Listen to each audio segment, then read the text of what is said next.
Hello, everyone. We're very excited today to have Pawel Dlotko from Swansea University. A few announcements before he starts. So please feel free to unmute yourself to ask questions. It's very helpful for the speaker so they don't feel as much like they're speaking to themselves. And you can also use the chat window to type in a question, which either I'll see or somebody else will see and can unmute themselves and ask.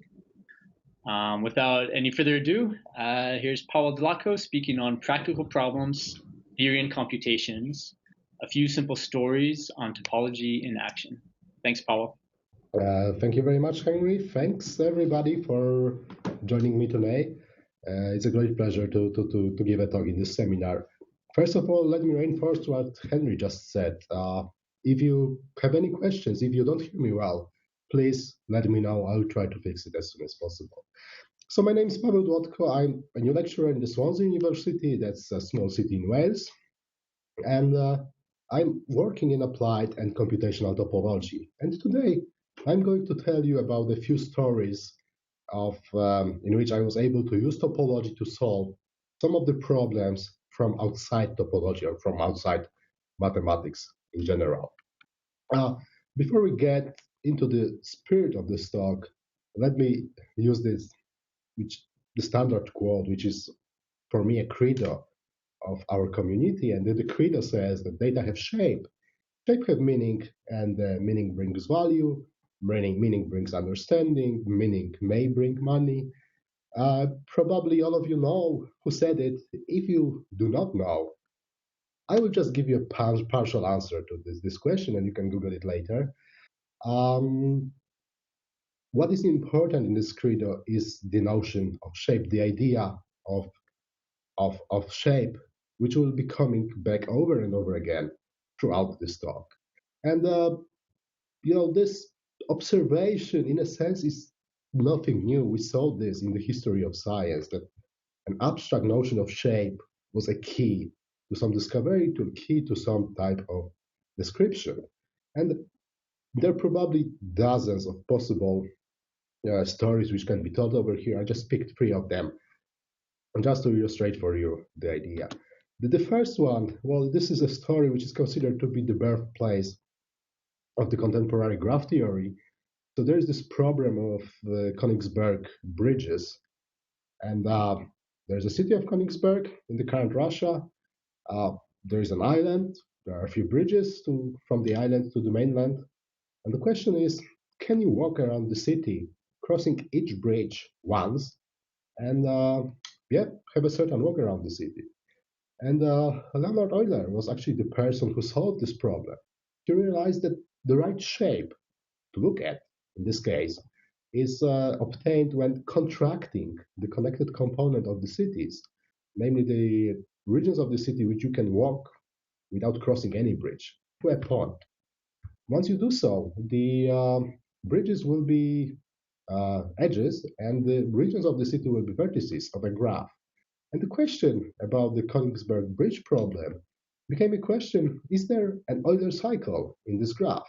And in this case, the answer is negative. Euler provided the criteria. Euler actually started the graph theory by doing so. And once you can see from this quote that initially Euler may not even consider this being a part of mathematics, because this was something new. This was a revolutionary idea to bring a shape into a mathematics, which at that moment was something very different. If we move a few hundred years later to the time when Albert Einstein... Paul, I'm going to interrupt with a question. Go ahead. Question about that quote. That quote, is that from before he studied and solved the problem, or is that quote from after he studied and solved the problem? Even after he studied and solved the problem? That's a great question. So this is certainly a quote from Euler, but I don't know when he said that. So I will check it for you later. But yeah, that's a great question, actually. No idea. Thanks. That's a very, very interesting quote. Right. Let's get another one. It will be about Einstein, but it will be by another Nobel Prize winner, Richard Feynman. So Einstein general relativity theory, the breakthrough idea was to actually consider a space-time continuum And the action on the mass on the space-time, which changes the shape of the space, which change the shape of the scene in which all the physical processes are happening. And according to Einstein, according to many people after them, this was the idea which actually changed the perspective to actually look at the shape of the space-time continuum.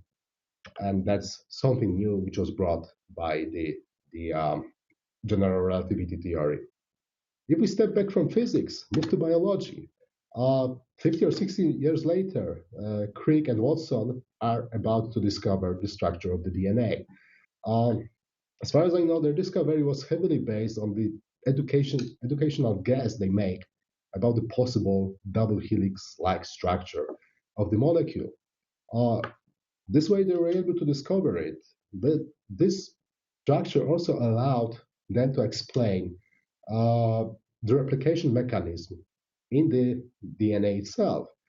And as you see from this quote by Francis Crick, the shape was very fundamental in that research and allows to actually understand mechanisms which are at the very core of our own existence. So again, the notion of shape, abstract notion of shape, is extremely important in this certain situation.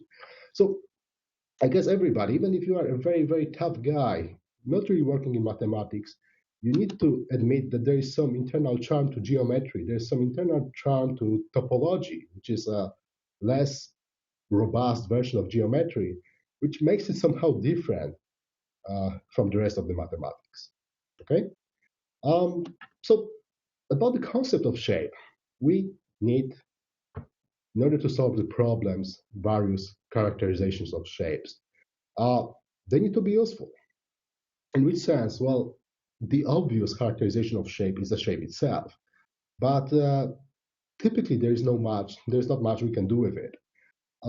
We want to be able to answer some questions about the shape. For instance, given two shapes, can we ask the question, are those shapes the same or different? Question about equality. Maybe the most difficult question we may ask, but this is also the most natural question we may ask about the shapes. Questions how to compare the shapes. Is there a natural notion of the distance, a number telling me how far this sponge is from this molecule? How to average shape. If I want an average of those two, what it would be. And I don't think there is a general answer to all sorts of questions because it will strongly depend on the characterization of the shape we are working on.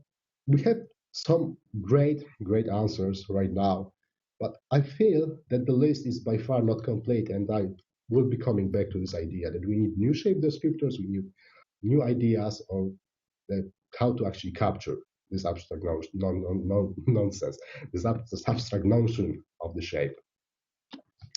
So what we have at the moment, we can take a shape and assign some numerical invariance to the shape. We can take a shape, assign some algebraic invariance to it, or we can just go ahead and build a simplified models, which we can do using some exploratory analysis of that shape. Let me go through those one by one right now. So as for the numerical invariance, let me use the picture which I took from Konstantin's presentation in this series of the seminar. There's a presentation on Raleigh-Bernard convection. So you have a convection pattern, which is basically a scalar value function. You threshold it and at a given level, and you get this picture over here at the top of the screen. And what are the most natural invariants you can assign to this picture? Well, you may ask how many connected components of the black pixels there are. We can get this information by computing the Betti numbers. We can ask how many holes, one-dimensional holes there are. Again, this can be resolved by computing standard homology. If the pictures were higher dimensional, we can ask about voids and higher dimensional homology generators. So that's one way of assigning a number to a space, to a shape.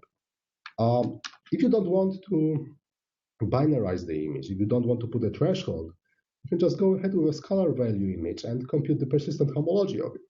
And you will get a persistence diagrams or collection of persistence diagrams in different dimensions. For me, this is an algebraic gadget, which is a characterization of the space. which allows to answer some of the queries. And we'll be coming back to this idea pretty soon. Another thing which you can do with the shape is to build a simplified model of it. And there's a picture from a famous paper by Monika Nicolaou, in which they actually worked on the breast cancer data set. And by imposing the right, say, projection of this high-dimensional data set, they were able to discover this Y junction over here.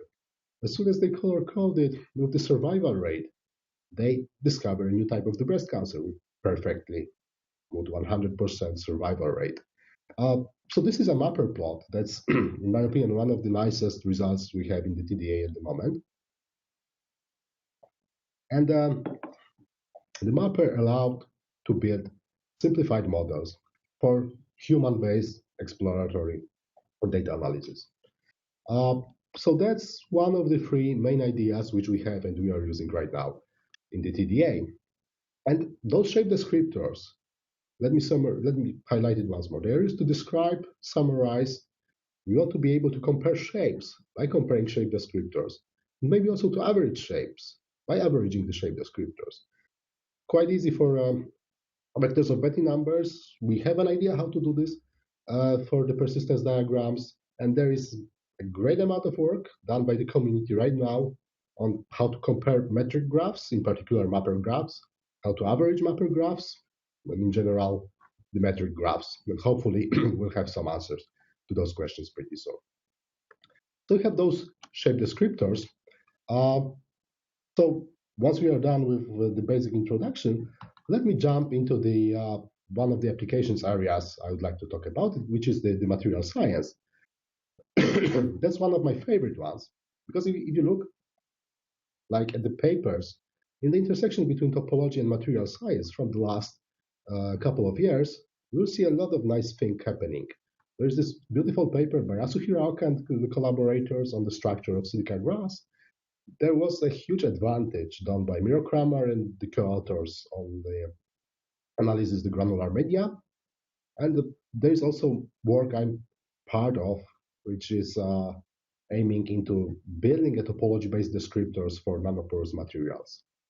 So before I jump to the point 3, let me quickly summarize point 1 and 2, because I think they are really, really useful. If you haven't seen them, I strongly suggest you take a look. So as for the silica glass paper by Yasu Hirakawa and the co-authors, they were able to find the structure of different states of glass and characterize them, but by their persistence diagrams. The persistence diagrams they get from the atom's configuration. And somewhere in those diagrams, for instance, over here, they discover quite clear curves. So they ask the question, what are the curves? Why do we see them? So what they did was to pick the persistence points from those curves, do the inverse analysis, compute the cycles, which gives those curves. And they realized that they came from some constraints on the atom configuration. So those are limitations imposed by chemistry or physics for the system. They also were able to discover the phase-like or phase transition or phase transition-like phenomena between liquid state, glass state, and the crystal state in the silica glass. And the pictures which we see at the top right now, those are the characterization of those three different states of the matter. There are clear differences between them, which are given by analyzing the shape of the configurations of the atom, so by using persistent homology.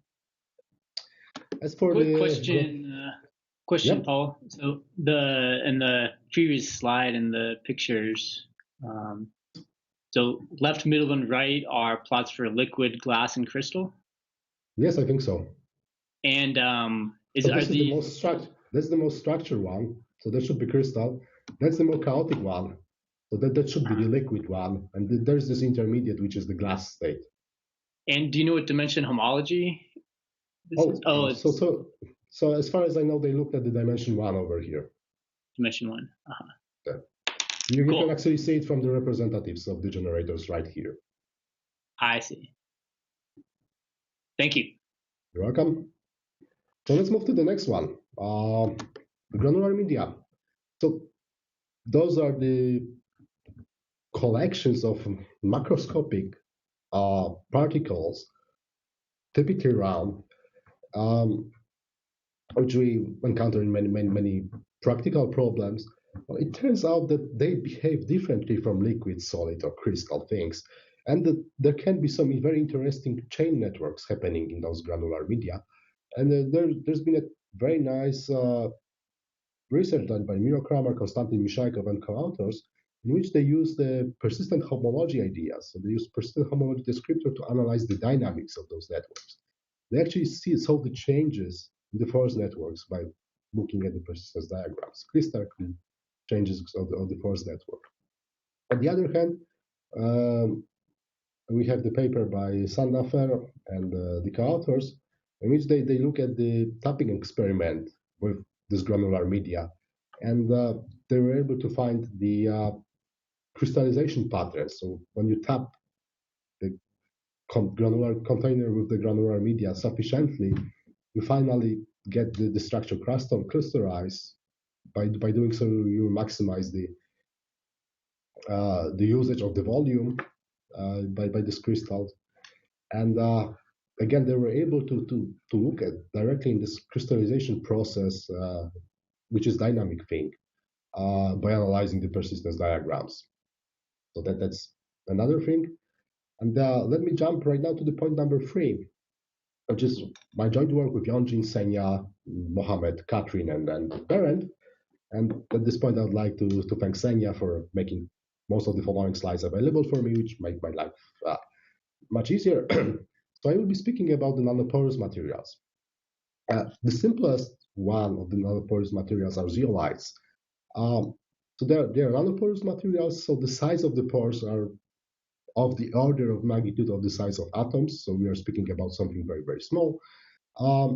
Zeolites are chemically very simple. They consist of silicon and oxygen. So there's SeO4. So we have a tetrahedra. We have oxygens in the corner and silicon in the middle. And we assembled those tetrahedra in different ways to get the nanoporous materials, which we see over here.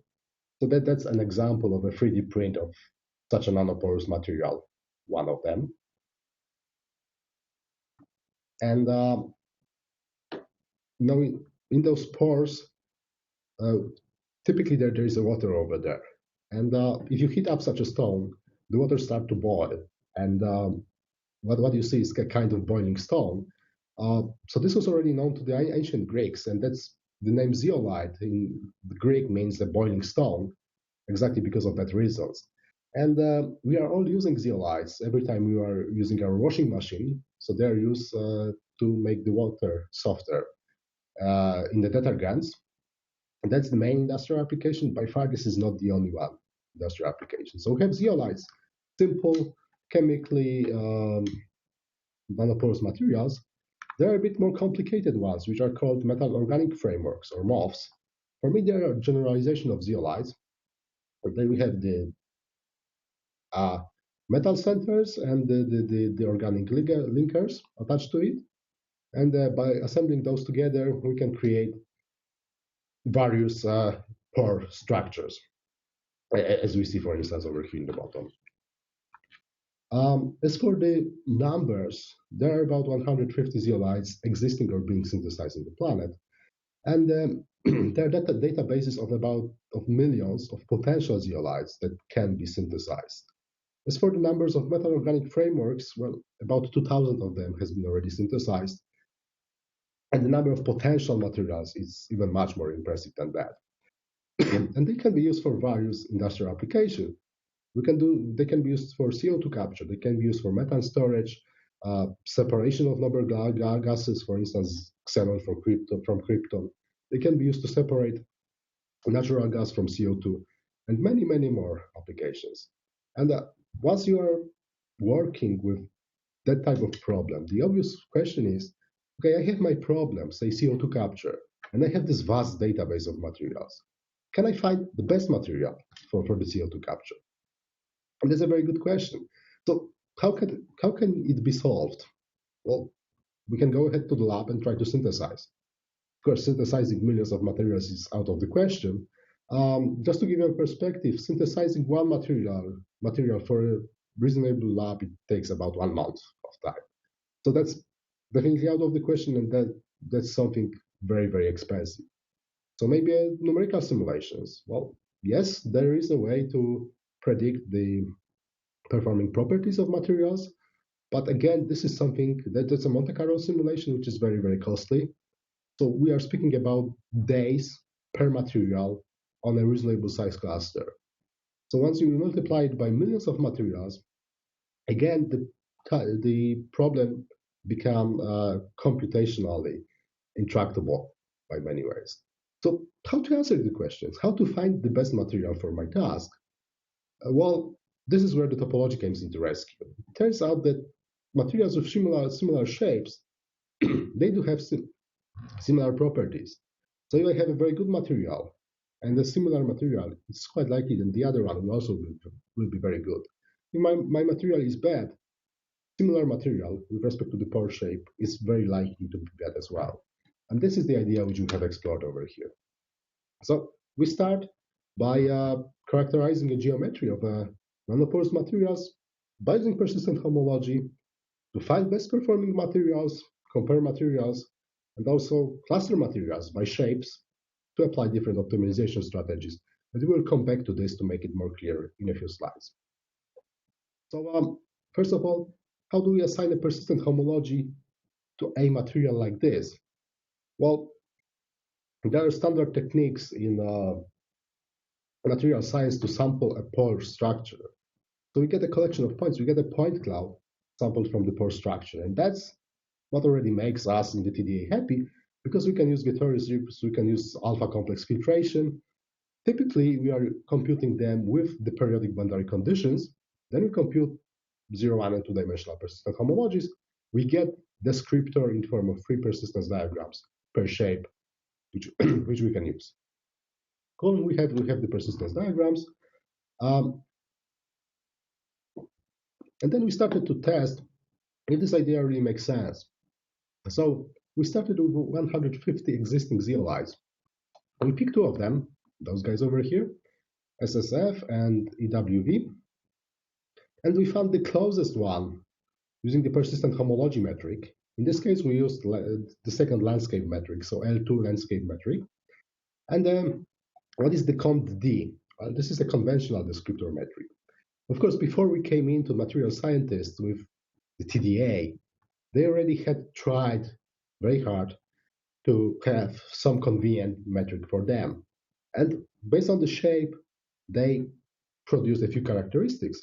For instance, the accessible surface area, the maximal including sphere radius, so the radius of the maximal sphere, which I can put inside my material, and the maximal radius of the sphere, which I can drag across my material, and the similar geometrical quantities. And there's also a standard way of combining those into a metric. So persistent homology metric and landscape 2 metric, the sum of those for dimension 0, 1, and 2. Conventional descriptor metrics is the standard thing people use. As you can see by staring at this picture for a while, well, persistent homology gives much more convincing results. It seems that actually brings us more similar materials. So we did it for zeolites. We have 2,000 MOFs waiting for us over there. So then we simply went to examine MOFs. And well, I mentioned to you that synthesizing materials is a pretty hard task, about 1 month of lab work. Therefore, if in the laboratory you synthesize a material, you simply publish a recipe, how to cook it up. And so we have about 2,000 publications with different recipes. And we ask the question, well, did different people actually synthesize the same materials? And it turns out to be true.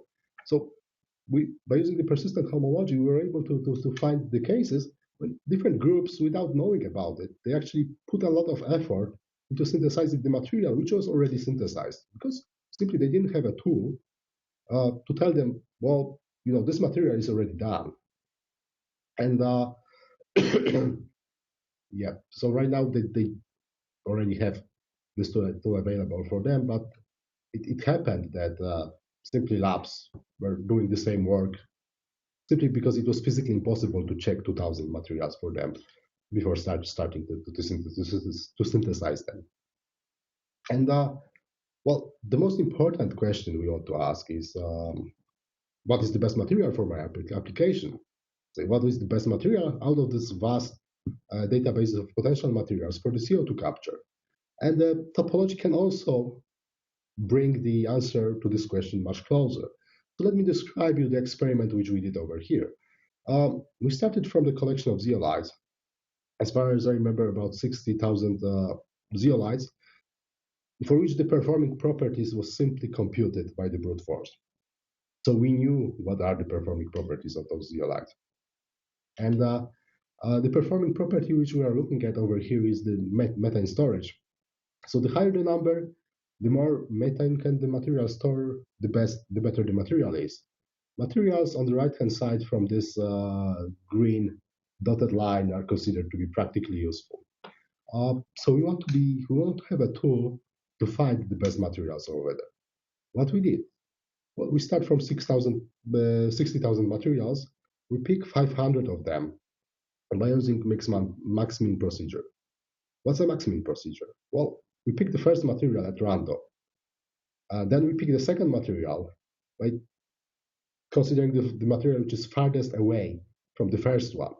And of course, when I'm speaking about the farthest away, I'm speaking about the distance between their persistent homology descriptor. Material number 3 is the one which is the farthest away from this couple of materials. If there's some ambiguity, we just pick at random. Material number 4 is the farthest material in our set, which is the farthest away from that 3.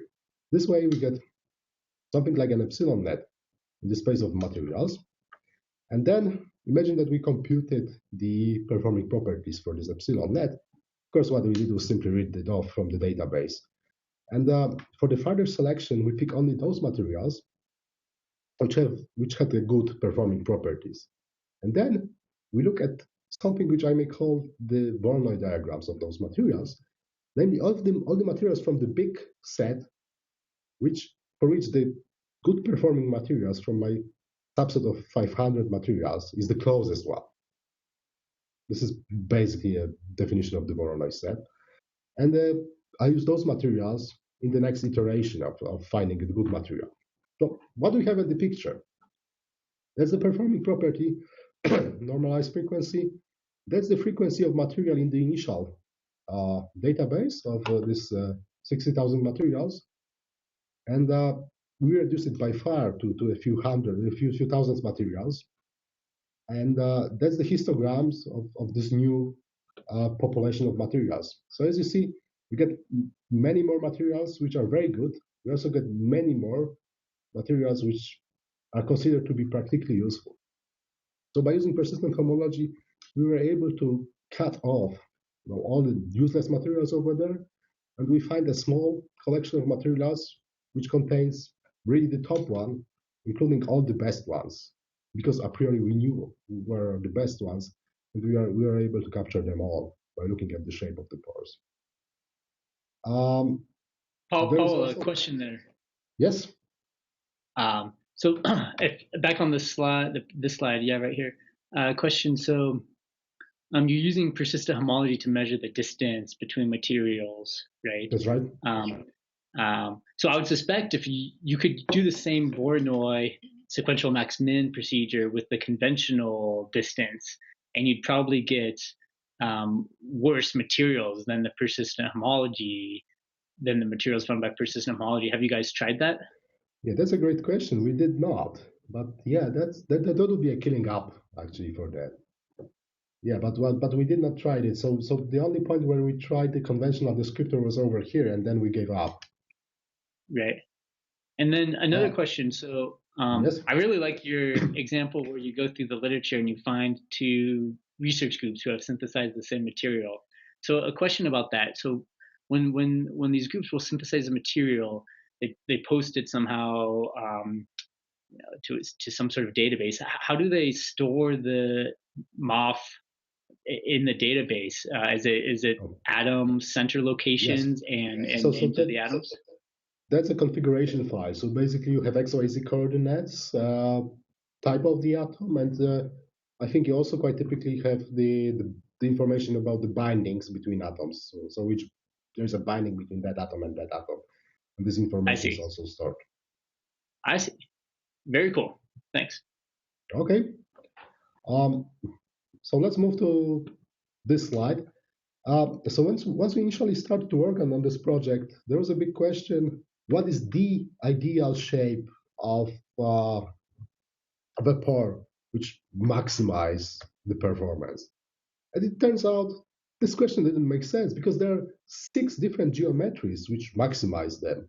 They're very, very different, and all of them are very good. There are some differences.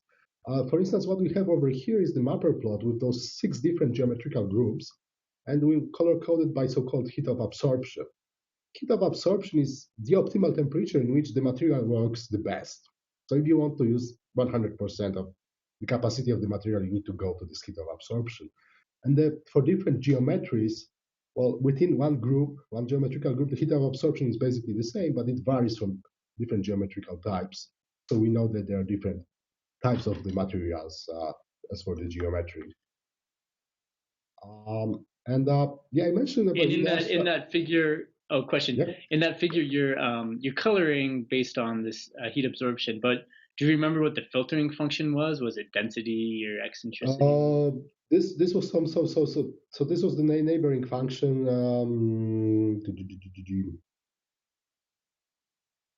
I don't remember the name, but it boils down to having the distance matrix and the neighboring structures with respect to the metrics which we are talking about. So and to landscape distance.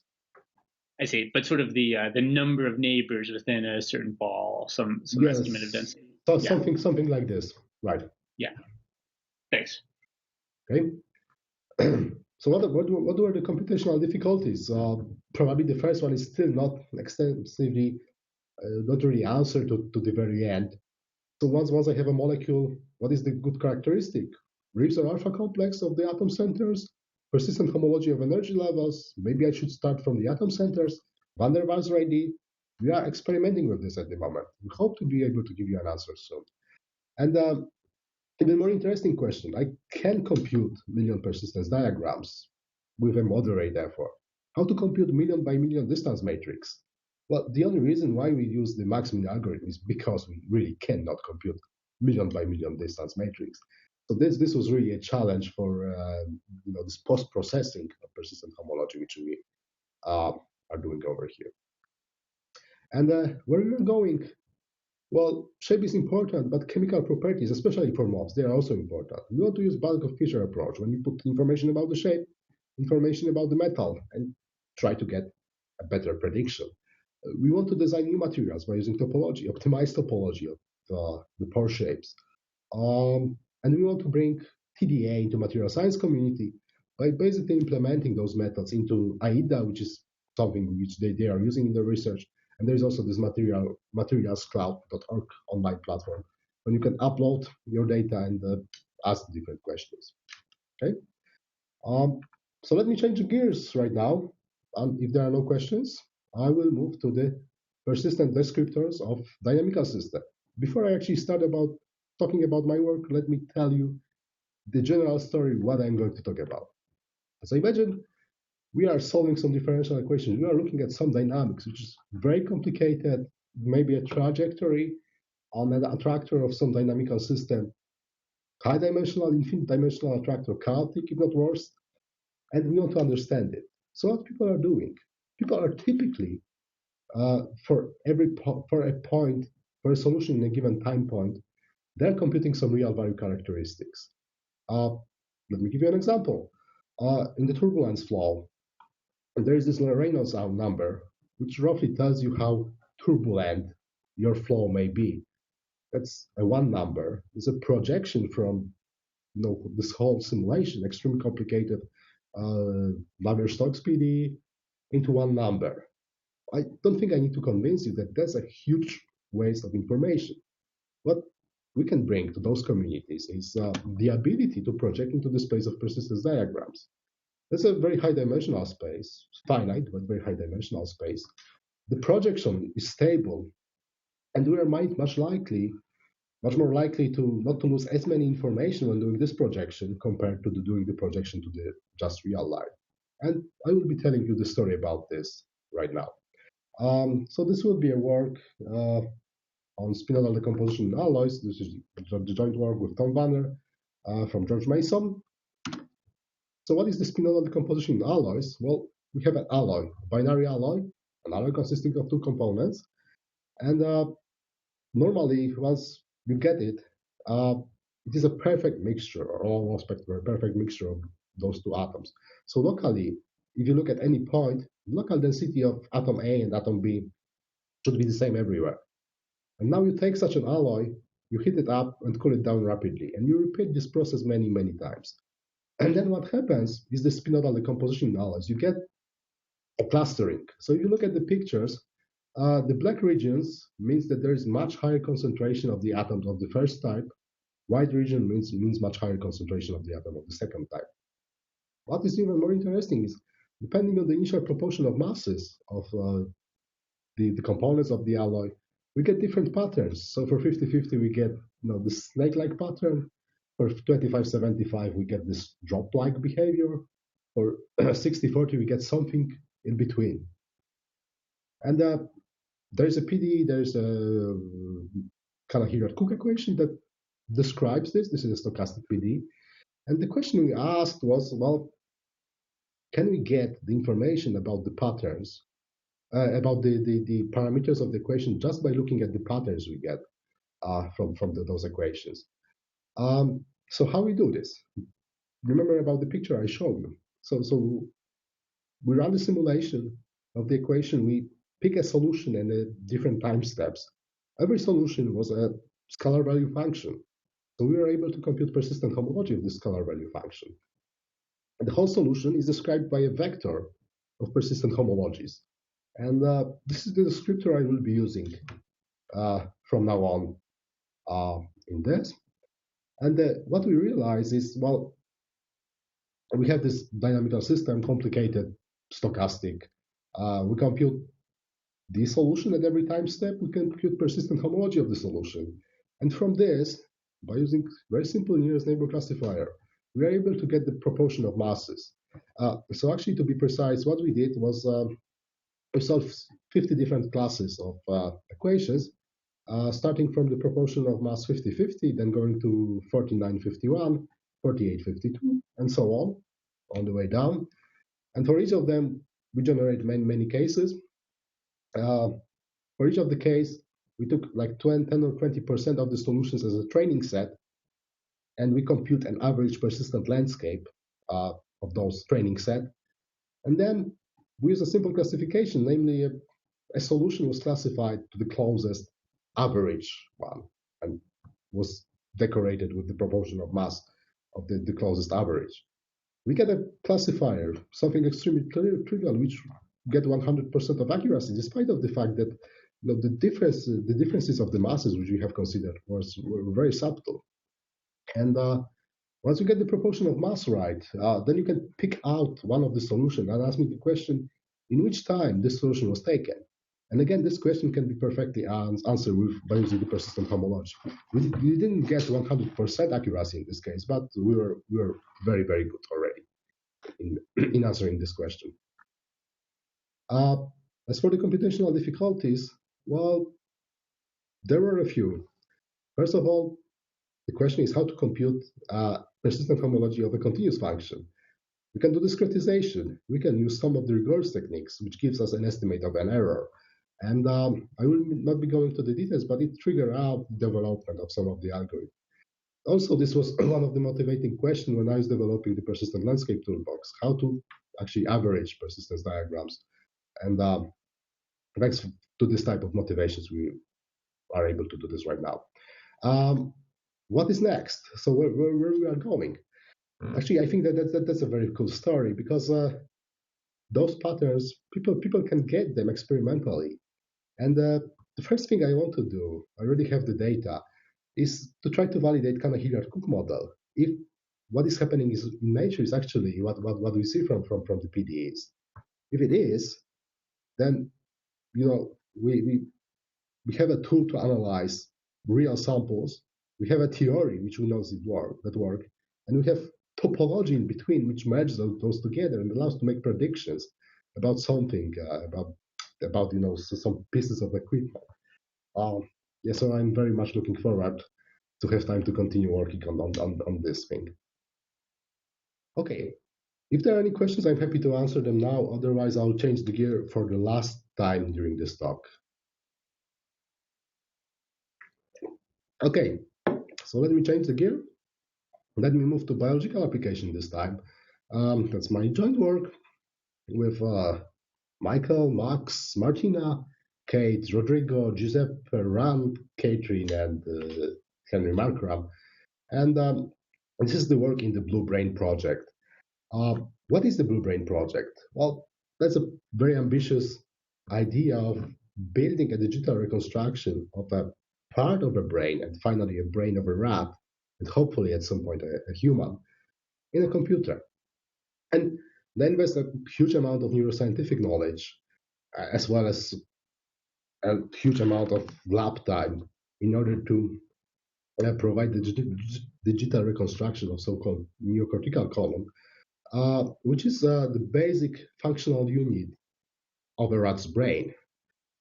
Among many experiments which they did to achieve this aim, was an experiment in which they put pipettes into the rat's brain, and by putting voltage to some of them, they were able to recover the connectivity patterns between neurons in the rat brain, and that's the connectivity patterns which we see in the slide. And they use this knowledge and a lot of other knowledge to actually build a 3D model, fully functional model of neocortical column of a rat brain. So what we took from it was a directed graph of connection between neurons, and we wanted to see does it have any interesting topological properties? Can we actually say something about it by using topology? And in order to answer this question, we actually need to work a little bit on the theory, just to make it accessible for this particular type of input we have. Normally, when we are building topology based on the graph, we start from undirected graph, and we are building a flag complex up of it.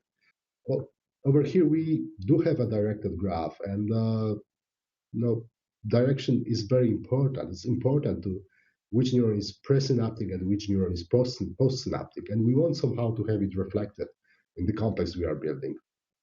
So we are defining this concept of abstract directed complex. I will do this in analogy with the standard abstract simplicial complex. The abstract simplicial complex is just a collection of sets which is closed under operation of taking subsets. So if I take any set from that collection, any subset of this set will have to be an element of this collection. Over here is almost exactly the same. I just need to replace sets with ordered sets.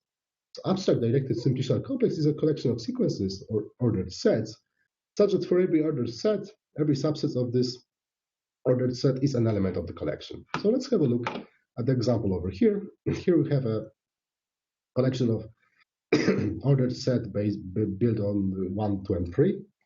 In increasing order, of course, every subsequence is an element of this collection. That's not a problem. So this is abstract directed simplicial complex. This guy over here is not, because if we take the sequence 1 to 3 and remove 2 from this sequence, we get a sequence 1, 3, which is not present in this collection. We have a sequence 3, 1, but this is different than the sequence 1, 3. If we remove this sequence 1 to 3 from this collection, however, we'll get a perfectly fine abstract directed simplicial complex. So simply speaking, we are having over here a set of ordered sets or sequences closed under operation of taking subsets. There is nothing more to this. Given a directed graph, how we turn it into a simplicial complex, directed simplicial complex? Well, first we look at the 3 clicks, and if only the ordering is not cyclic, one or the other, we filled in the click. Then we look at the 4 clicks. If all the 3 clicks are filled in, we put a tetrahedra, and so on. And so we built this construction, we implemented it, and we start to think, okay, how we can use it for the blue brain. The first question we wanted to ask is, well, is the blue brain a random structure or not? They did use a lot of stochastic algorithms to construct what they can construct. So this is a legitimate and natural question. So we decided to try to answer it by using topological methods and comparing simply the sizes of the directed simplicial complex we get from the blue brain, which is this curve over here, compared to some null models which we have over here. So let me go through the null models one by one. We have a directed Erdős-Renyi model. You're pretty sure you all know what an Erdős-Renyi is. In the Erdős-Renyi, we just put an edge with a certain probability. So first of all, we have as many vertices as in the blue brain, 31,000 roughly. And we want to put as many edges as in the blue brain. So we put those edges, we pick an orientation, we build abstract simplicial complex, we count number of simplices, we get this green curve over here.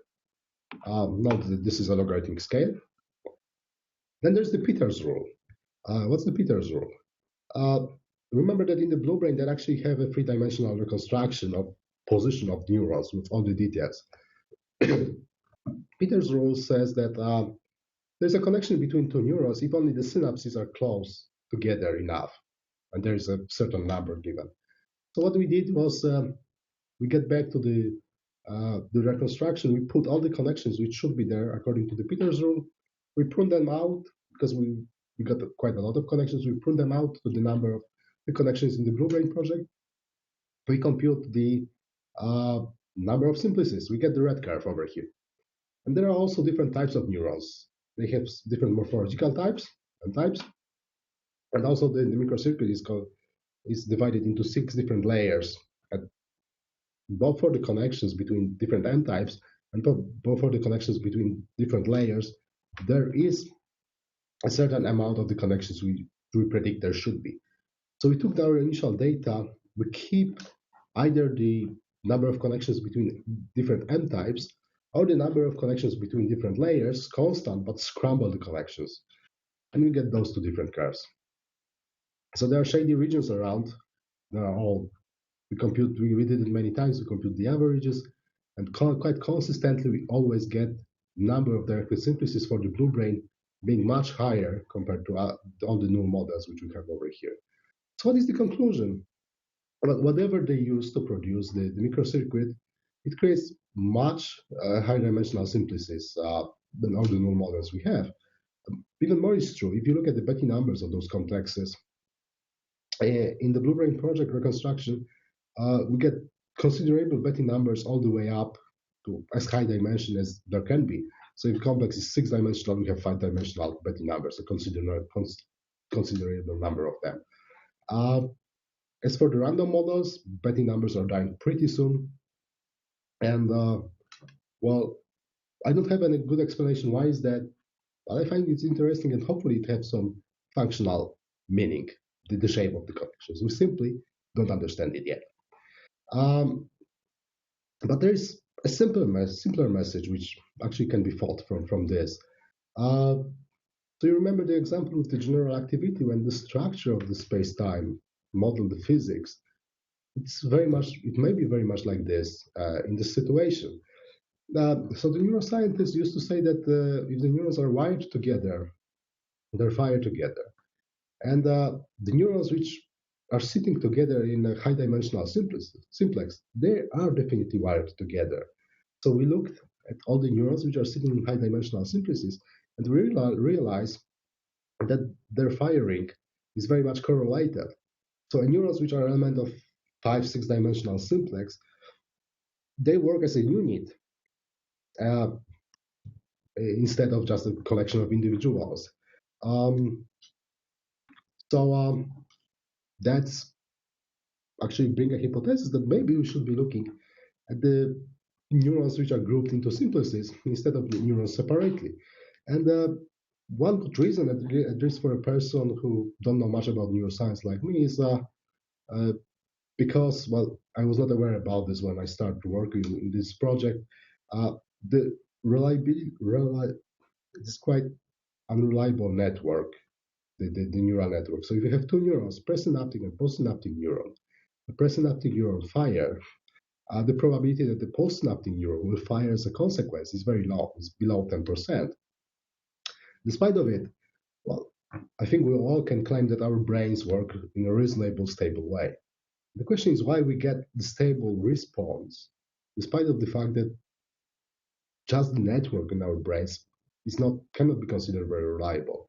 And maybe actually the fact that our neurons are grouped together in high-dimensional simplices may be a kind of hint to get the answer to that question. And actually, I get this answer when trying to compute homology, high-dimensional homology of the Blue Brain Project microcircuit. So in this case, I simply looked at the higher dimensional simplices, and I did the nerve complex construction. So I looked at their intersections and built another complex based on the intersection patterns. And then I realized that it is not the case that those high-dimensional simplices are sitting over there being totally separated. On the contrary, they are glued together back to back in very nice condensed structures, which we called a highway structure in this case. So just to give you a very simple example, for this two-dimensional simplices, that's the type of structures we see. So we have one two-dimensional simplex, and there are a bunch of other ones glued together along the codimensional one faces. And in this case, the ordering of the connections between neurons and for some type of information flow direction in that type of structure, which is something which makes many people excited at the moment.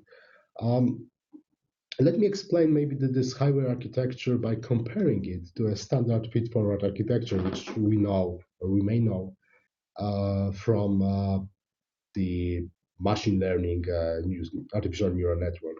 So over here we have a simple scheme of a few layer neural network. We have the input layer over here. There's the output layer, and we have three intermediate layers. So I guess you cannot call it a deep neural network, but imagine that there are many more layers than we probably could. And every neuron from a layer I is connected to every other neuron in the layer I plus one. So that's a pretty standard architecture, for instance, using the deep neural network. And I don't think that's something which we have in the brains. I really think that we have something more like the highway type of architecture, which is this thing. At the first look, it may look quite complicated, so let me enumerate the neurons for you, and let me explain how this is created. So first of all, neuron number 1 is connected to neuron number 2, 3, and 4. In general, neuron number 3i plus 1 is connected to neuron number 3i plus 2, plus 3, and plus 4. Neuron number 2 is connected to 3, 4, and 5. Neuron number 3a plus 2 is connected to 3a plus 3, plus 4, and plus 5. And the same story over here. So as we put it together, we get this highway-like architecture. And I was wondering, okay, so we have this biologically inspired architectures in the neural networks. And at the same time, we have the standard feed-forward architecture, which is used almost everywhere where the neural networks are used. How the activity difference? So I built a simple demonstrator in which I basically had a bunch of neurons in the grid, n by m grid, with the connections exactly as the ones I just showed you. In this case, I have the 8 neurons in one layer, so 8 neurons in the input layer, 8 neurons in the output layer, and 8 neurons on across. And on the left, we have the highway type of the connection. On the right, we have a feed-forward type of the connections. So as you see, the activity is not exactly the same. In the feed-forward, we have just line or piece of line moving from left to the right. In the highway architecture, in this example, of course, this is a stochastic simulation. We have a thicker line moving from left to right. And what makes them different? Well, after looking at this for a while, I realized that it is much likely for a neuron being fired in the highway architecture. So I said, well, maybe we should have a look at the following function defined on this grid. So for a neuron in a given position, the value of the function is the first time in the simulation when the neuron gets activated. Why the first time? Well, if you look, well, this activity is pretty condensed in both of the cases. So if this was a natural model, the first time probably would mean the only time, because neuron cannot spike twice in a very short time period. So then I actually get and compute the average value of the first time activation of the neurons for the highway type architecture and feed-forward type of architecture. I got this. So as you see, we have much more regular patterns for highway and much less regular pattern for the feed-forward. Why I think this is exciting? Well, it's not been confirmed, but I really think that an activity of a single neuron in our brain, we don't feel it. I mean, all of our neurons are spiking with some frequency all the time. Our thoughts, our dreams, our desires are probably triggered out by a coherent activity of many neurons. And as we see from those childish simulation, the highway architecture seems to provide much more stable firing of large cohort of neurons compared to feed-forward architecture. And once again, this is how the shape of the connections models the activity, models the brain. And I hope that actually this type of topological ideas may be useful in neuroscience. We are checking it right now as much as we can. Of course, the abilities are also restricted over here. So just to wrap up, we've been speaking about shape. That's a very important concept. It is fundamental. It is notoriously difficult to capture. We are building at the moment in the TDA community, in the topology community in general, the new mathematics of shape compared to the old mathematics, a set of numbers, called classical mathematics. We need new shape descriptors. What is even more important, we need new computable shape descriptors if we want to solve practical problems.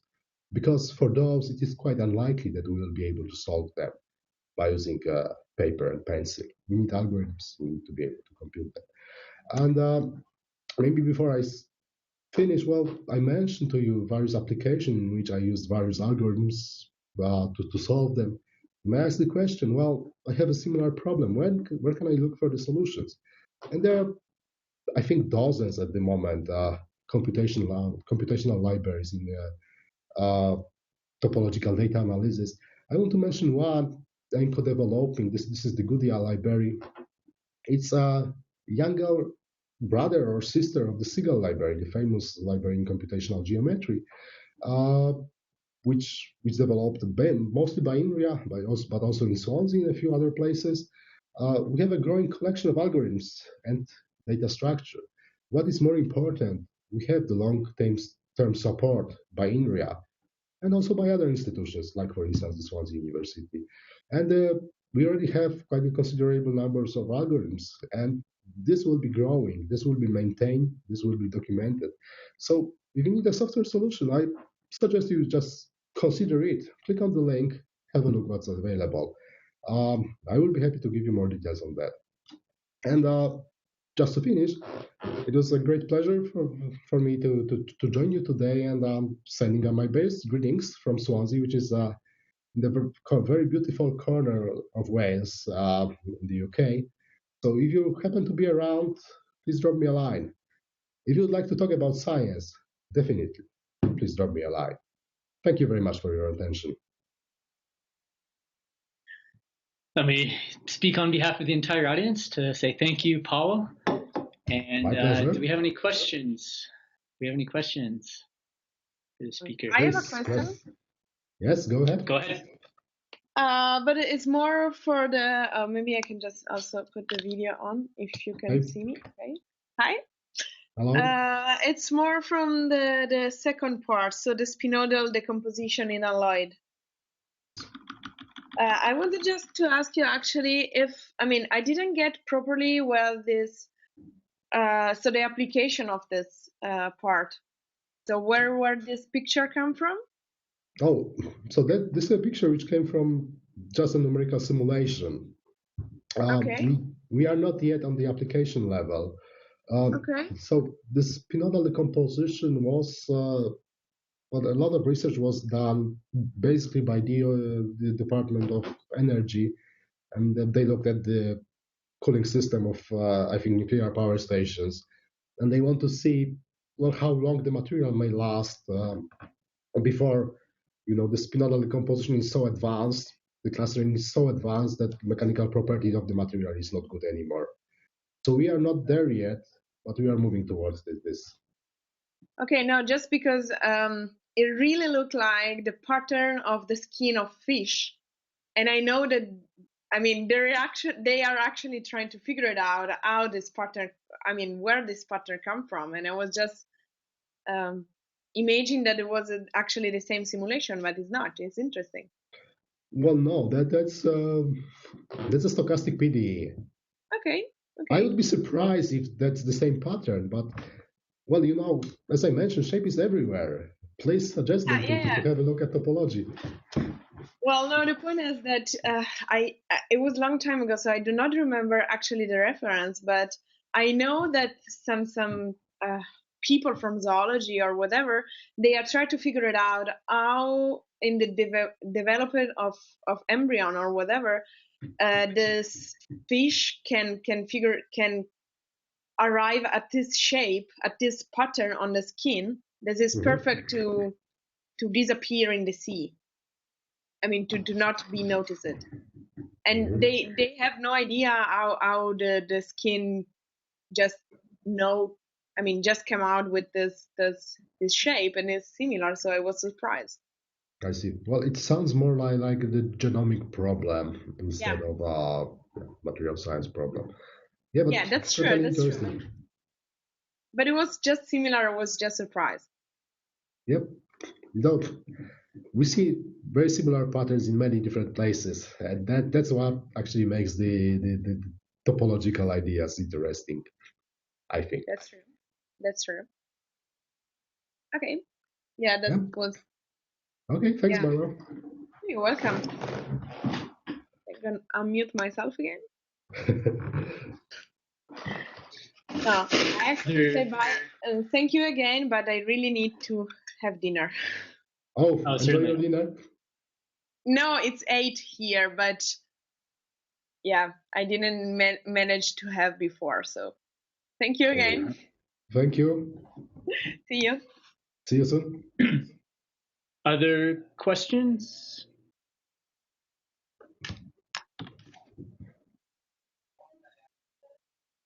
All right. Well, let me thank Pawel one last time and end the recording.